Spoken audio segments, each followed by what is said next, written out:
Welcome to another episode of Brand Decoded Show. Today I want to talk about wealth and one primary reason why people don't get wealthy.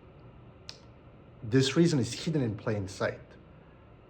And the reason why it's hidden is because the powers that be, the big guys, the big dogs, the big tech, the big pharma, they want you distracted. And they're using your body and your own biology against you. People have extremely hard time changing their behavior, and corporations are rapidly transforming people into mindless NPCs programmed to repeat political talking points in buying behaviors. Pay attention. We are living in this era of willing slavery of magnitude never seen before, yet only few of you even notice. Modern society is doing everything in its power, and it is using some of our brightest minds, behavioral scientists, in order to condition you into behaviors that are not beneficial for you. I want you to wake up. To become wealthy, you cannot be a single-dimensional being. It's not an option. You need to escape your own vices and create an environment that is giving you a winning chance. Why should you listen to me? Hi, my name is Brian, and 12 years ago, I immigrated into the United States to start my own business. Today, I live in Chicago's iconic skyrise, as you can see in the background, and running a 25-people team. I owe it all to the internet. These principles have allowed me to survive and thrive in a digital reality you and I are sharing right now. There are 5 games of life that you have to win that will unlock the 6th game for you. So stay tuned, stay focused, so you can expand your awareness and start making some serious wealth. When I moved to the United States, the only things I felt were anxiety, stress, and urgency to produce. If you were born in this country, you didn't have this kind of pressure looming over your shoulders. My body would send me into perpetual fight or flight, and I would be in the overdrive for the most of my waking hours, like constantly anxious, and my fight or flight syndrome would be just like fired up. Your reasons may be similar or different from mine, but embarking on a journey of living the life worth living starts with controlling your own emotions, and especially in the state when you're feeling pressured. You can't be successful at what you do if you're dealing with the constant hum of anxiety on a daily basis. While I personally managed to walk through that hell of pushing through the anxiety, I can observe that I did myself a huge disservice. Your mind can produce order out of chaos, but it shouldn't do so at the expense of your own health. Your health needs to be first, so that your pattern recognition can operate at its peak capacity.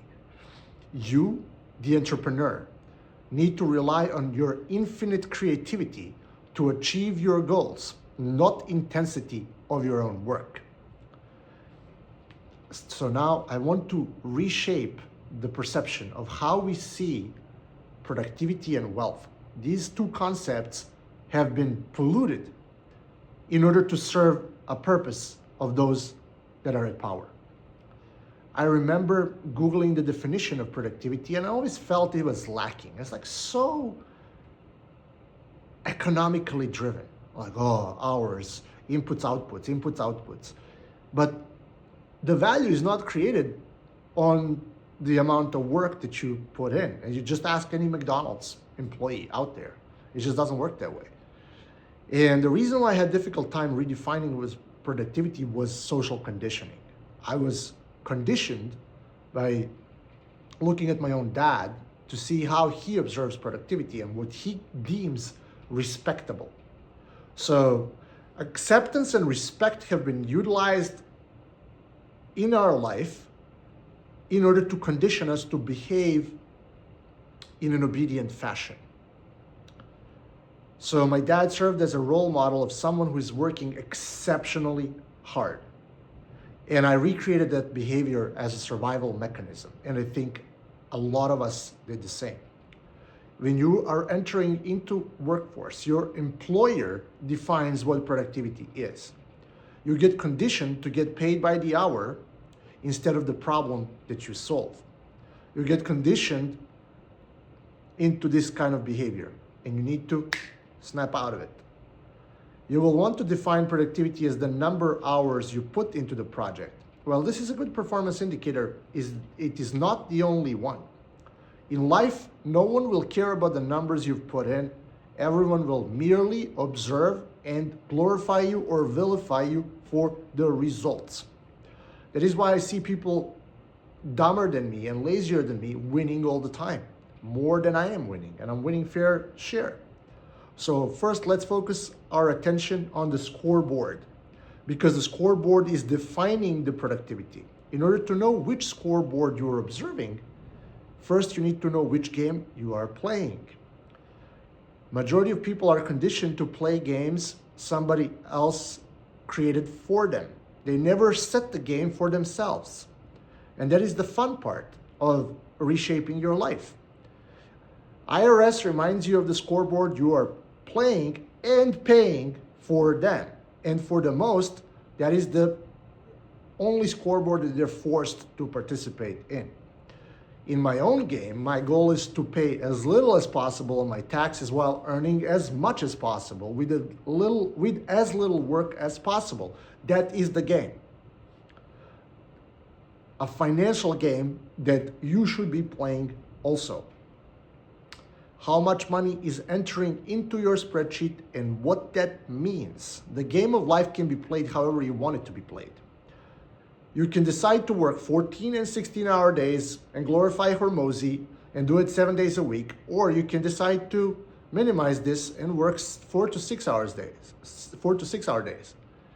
In the early phases of your business and liberation from the equation of labor, which should be your noble pursuit, I think you are okay putting 12 to 16-hour days in the first 6 to 12 months of your starting the business. But it is not a requirement.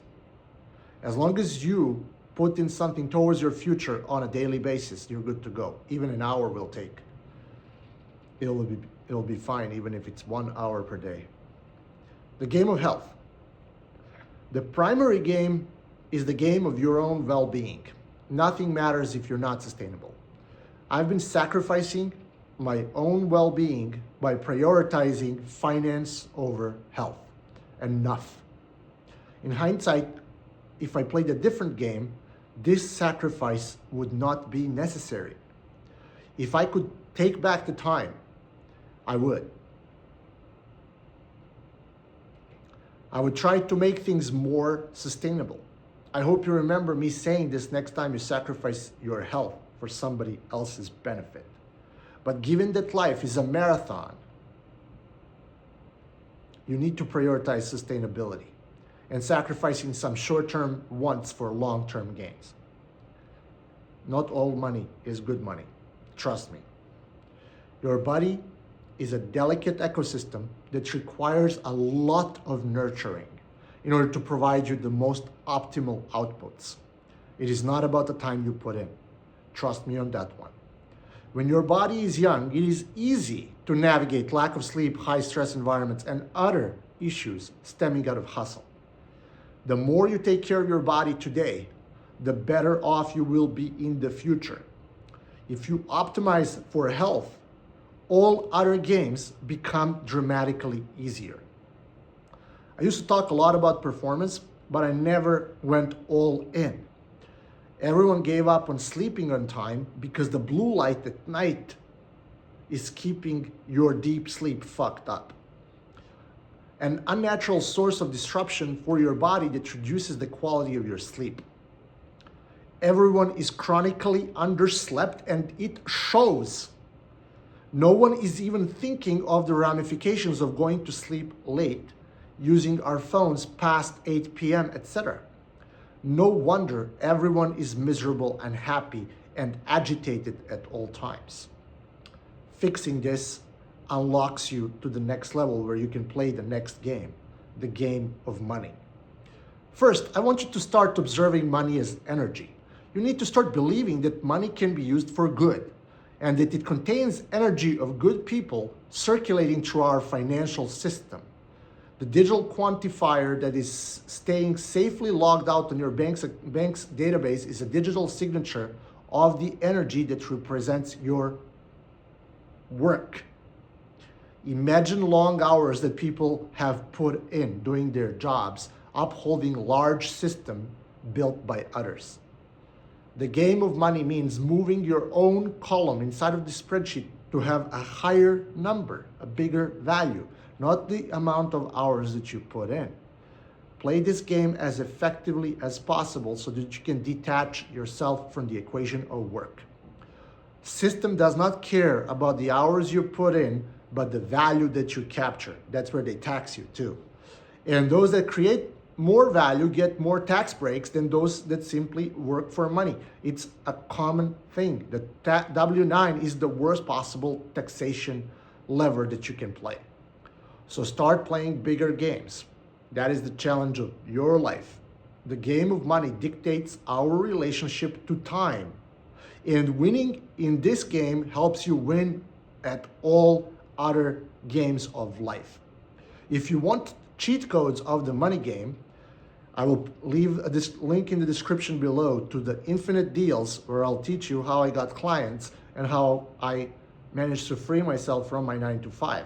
I highly recommend it because I cleared over $3 million with my agency, cash collected. It's not like future receivables or some nonsense like that. And I organized all these codes, starting with Upwork, which was my first platform, where I've made over 50% of my revenue historically. You will have all of that in the link below if you care to learn from me. The game of time.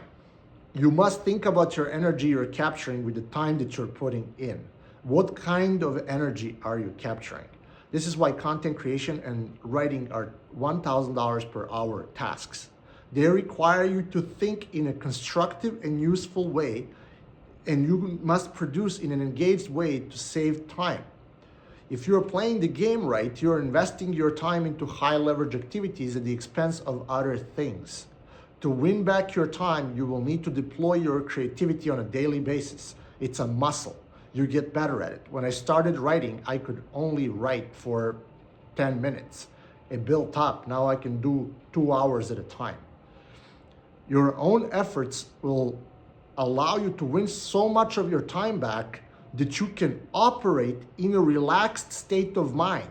This is how you can start seeing things clearly.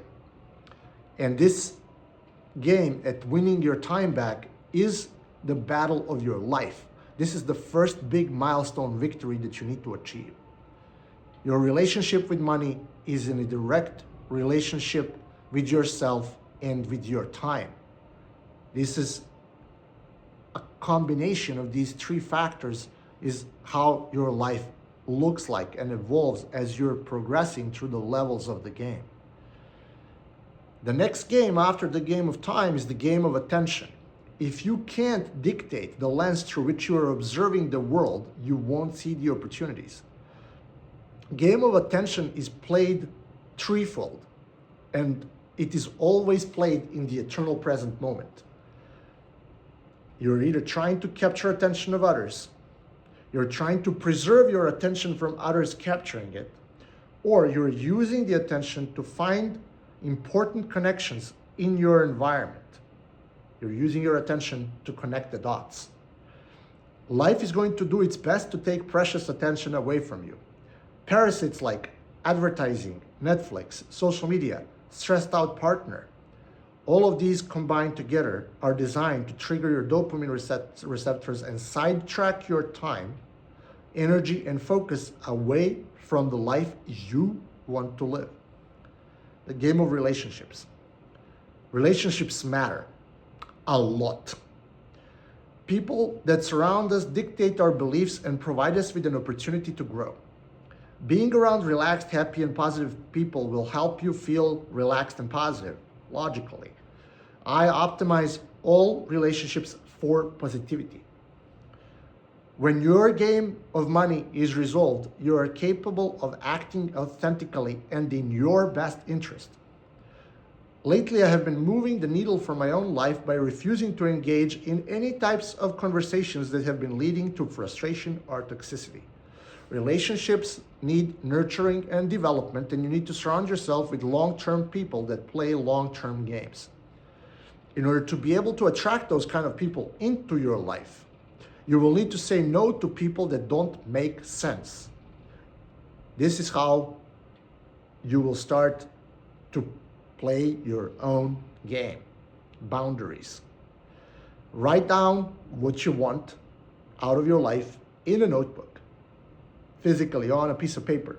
No cheating with Notion, Cortex, or Apple Notes. Because when you write things down, when you write down your path, your purpose and identity, everything becomes real. It is not real until the manifestation of your thoughts is on the paper. Who you are is not set in stone. You can transcend your current self and become more.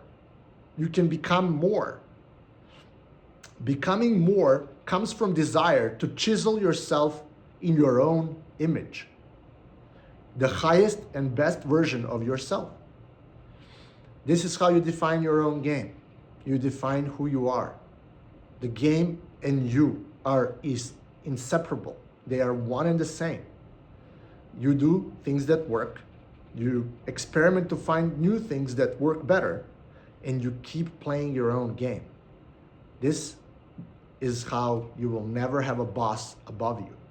And every time you find something that works, it is your moral obligation to keep reiterating that thing until you find something better. If you like this, it's the first time I'm doing a format of me reading out my content. Please leave me a like, subscribe, or a comment. And if you want to read these before I do them into a video, subscribe to my newsletter on briandecoded.com. And sometimes they'll be more philosophical like today. Other times they'll be more practical. Thank you for watching. I look forward to seeing you in the next one.